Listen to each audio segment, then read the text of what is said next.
Hi everybody and welcome back to Lost Genre Reddit Stories. This post is from the subreddit Relationship Advice and it's by user Throwaway Why This New Year. I, 24 male, have been accused or framed of sending nudes to my coworker, 26 female. Let's call my coworker Rachel. Over the last few months, I've become good friends with Rachel. She lives with her boyfriend, but we've been flirting with each other for the past few weeks after we were paired for a scavenger hunt during an office retreat.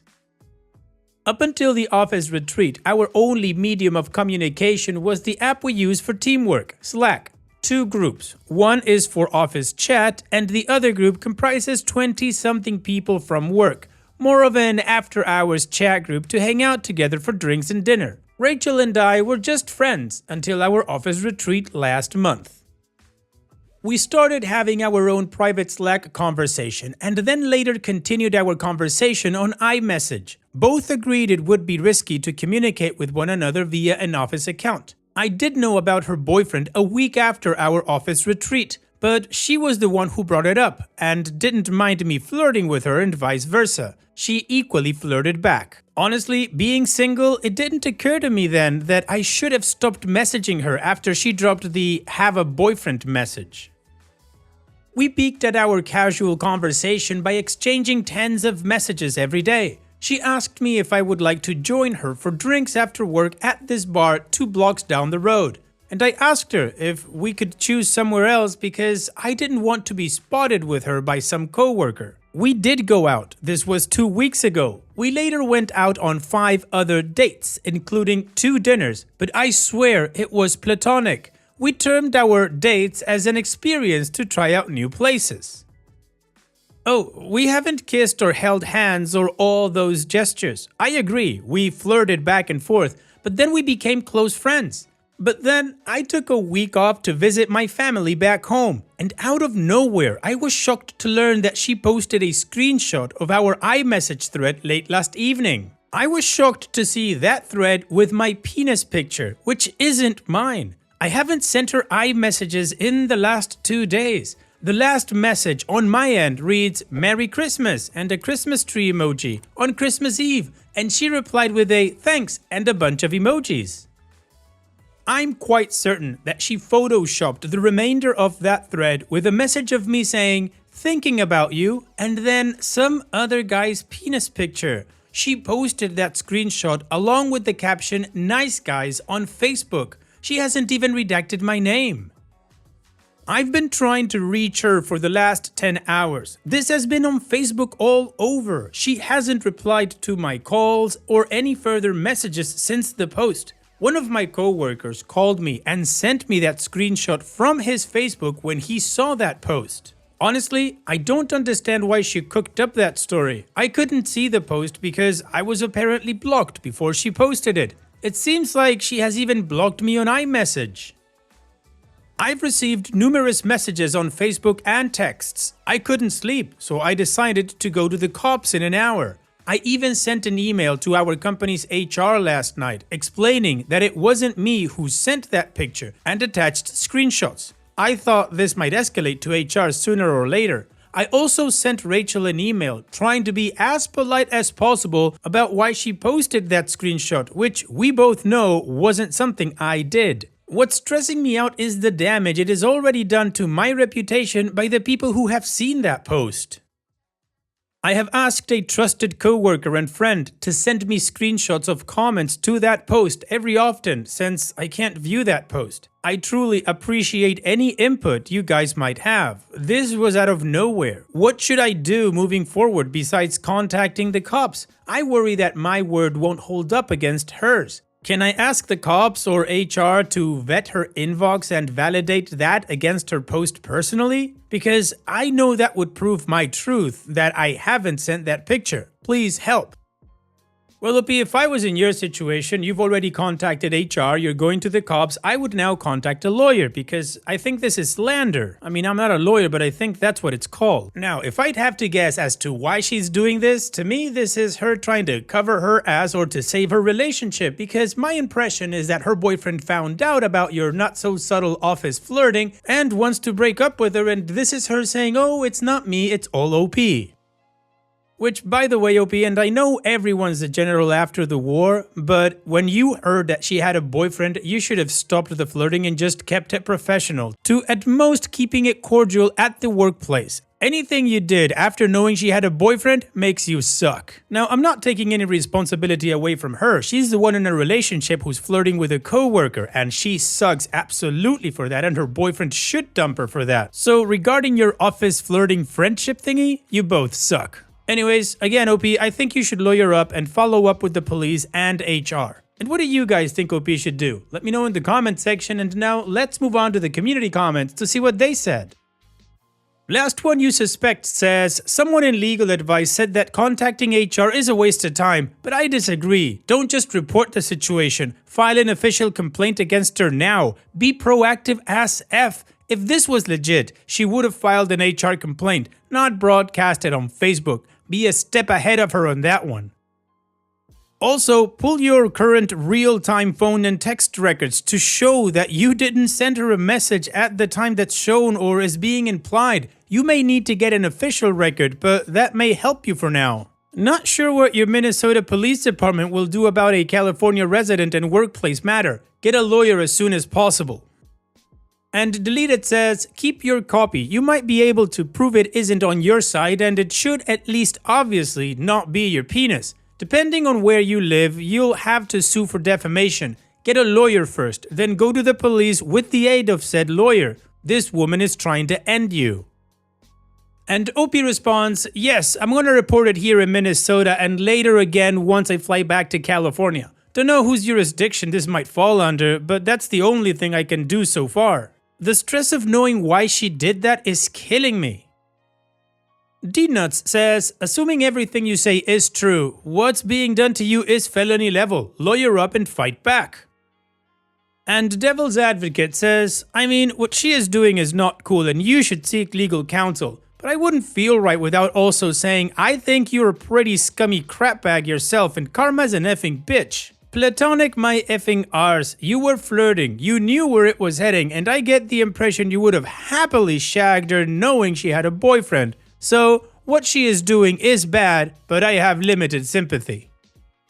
Additional information from OP's comments. Okay, you got me. I might be wrong here to lead a conversation with someone in a relationship. We flirted, but that was completely harmless. I'm super worried about my job, but I never did what she accused me of, and she might not have any proof that she received a picture from me. So I know I can prove her wrong that I never sent that picture, but I'm also worried about my identity. I have a screenshot that my coworker forwarded. It had some 300 plus likes already, and the last time I checked was at 11 o'clock last night. So far, I've received messages on Facebook that make me look like the bad guy. I don't even know if I should reply to any of those. I know a lawyer and a formal complaint are going to resolve this, but I think I posted here out of impulse. You've no idea the dark thoughts I had 2 hours ago when I realized how doomed I was due to the ramifications of that post. A lot of coworkers are friends with each other on Facebook. I thought I should clarify this with HR myself before they discover it via Facebook. Honestly, I was going to get it resolved by involving HR and a coworker to vet her inbox and see if she actually has a copy of that alleged message thread. I'm going to head out to the cops in 10 minutes because I want to make sure that others know I'm taking action on this and that it is foul play on her end. So the community says, lawyer up, go to HR, but make sure that everybody knows that this wasn't you. And some people are also calling out OP on his crappiness because he was flirting with a girl that had a boyfriend. I agree on that too. And OP, from what he tells us, is taking some action. So let's move on to the update to see how this story ends. A lot has changed since Friday. Most stressful time of my life yet. I flew back to California Friday afternoon, also hired a lawyer. The head of HR called in the early evening and said she wanted to sort this matter out beyond office hours.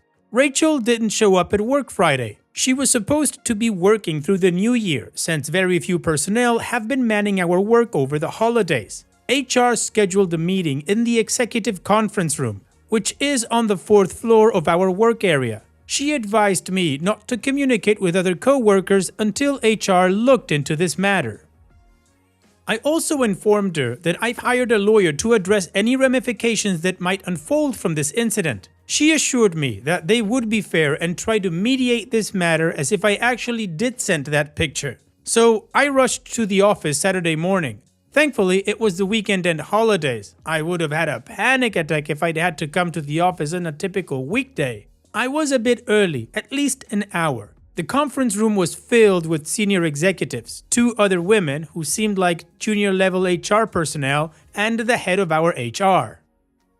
Rachel showed up right on time. Sorry for the details, but I remember all of this as if it had just happened a minute ago. So, after an awkward start, I showed them my iMessage thread.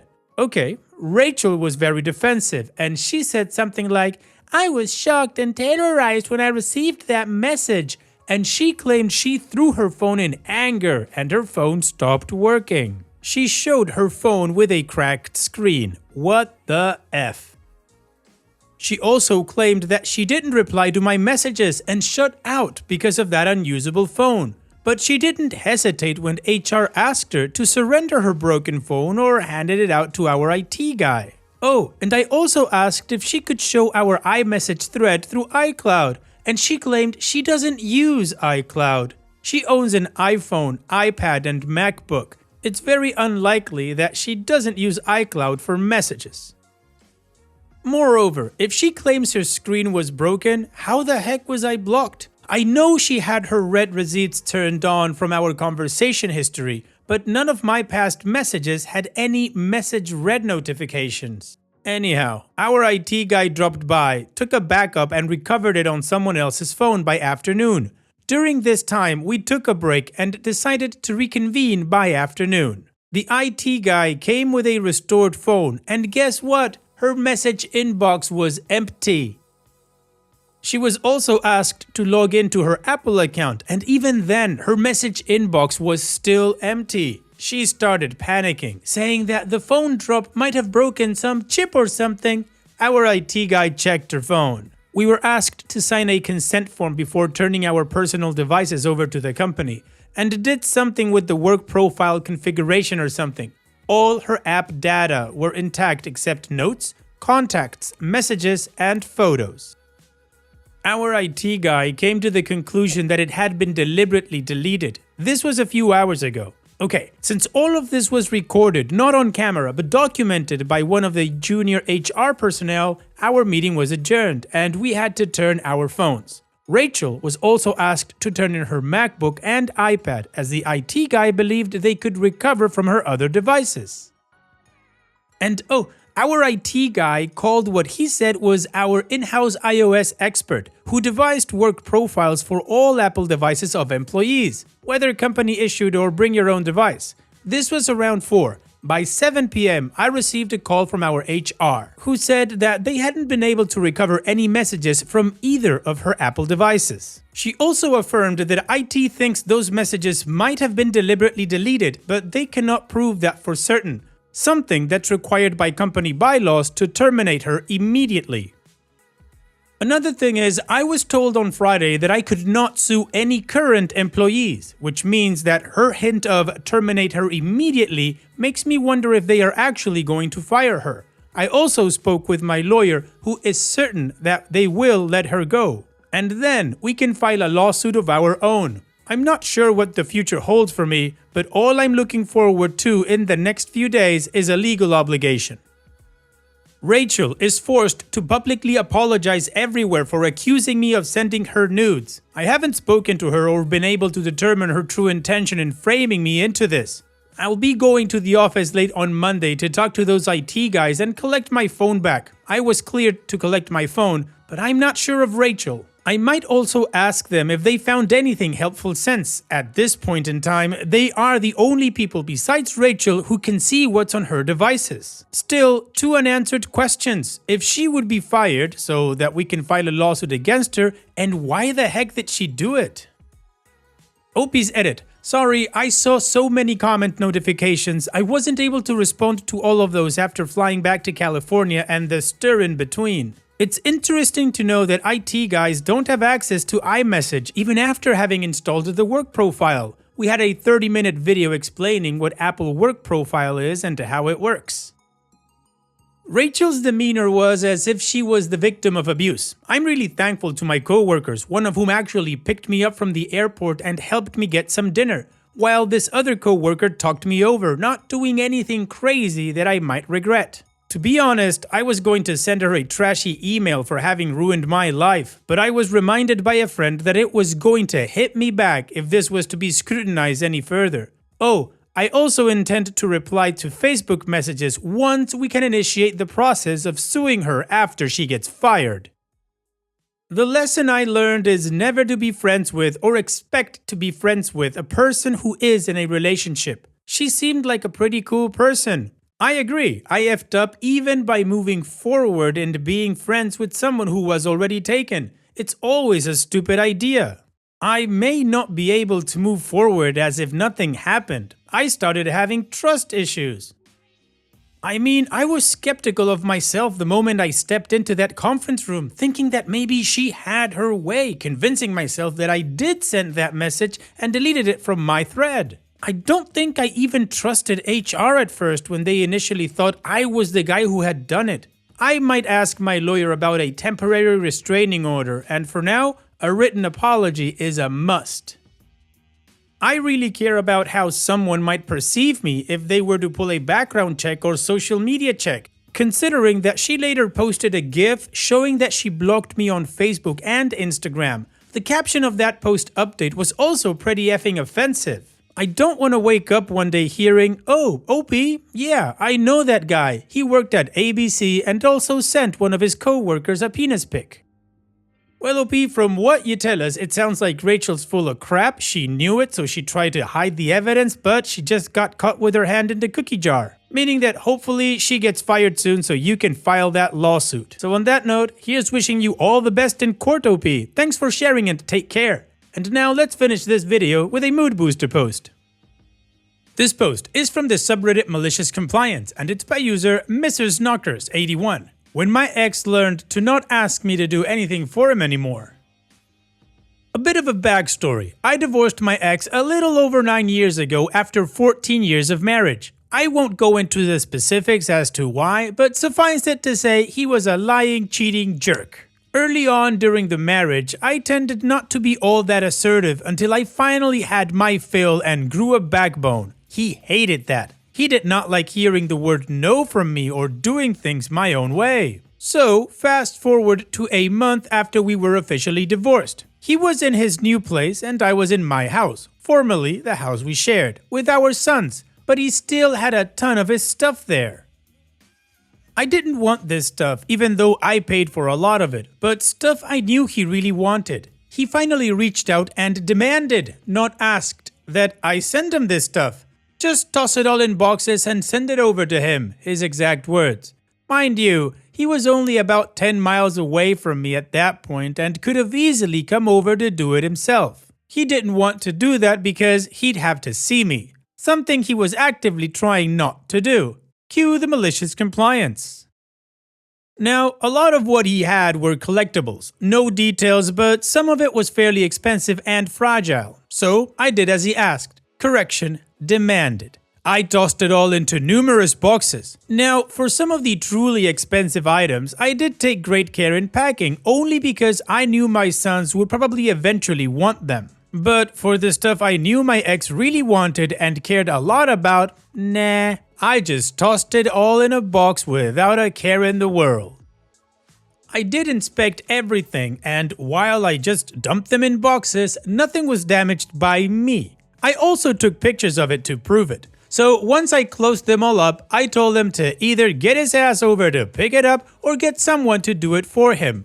He got someone to do it. Now, I was not at the house when this person picked everything up, but my sons and sister were. They did not know how everything was packed, they only showed him the boxes. They told me that the person who picked up the boxes quite literally just tossed them in the back of his pickup without a care in the world and then sped away. Later that night, I got a call from my ex who started calling me a bitch for destroying all his stuff. I told him that everything was fine before I closed the boxes and that I had proof of it. I then said that maybe next time be a bit nicer to me when making requests and reminded him he demanded that I toss it all in boxes. But he didn't tell me to be gentle in doing so. I hung up on him and proceeded to enjoy my celebratory glass of wine that evening, hoping that he was enjoying the shattered remains. Well, OP, you were just being a good person by doing exactly as he requested, so it's all on him. Thanks for sharing, OP. And that's it for today's video. Thank you so much for taking the time to watch it. Now, if you've gotten to this point in the video, I assume that you like these stories that I'm reading out, so here are a couple more that you might enjoy. And if you don't have any time to watch another story right now, save it for later, and also, don't forget to hit that subscribe button.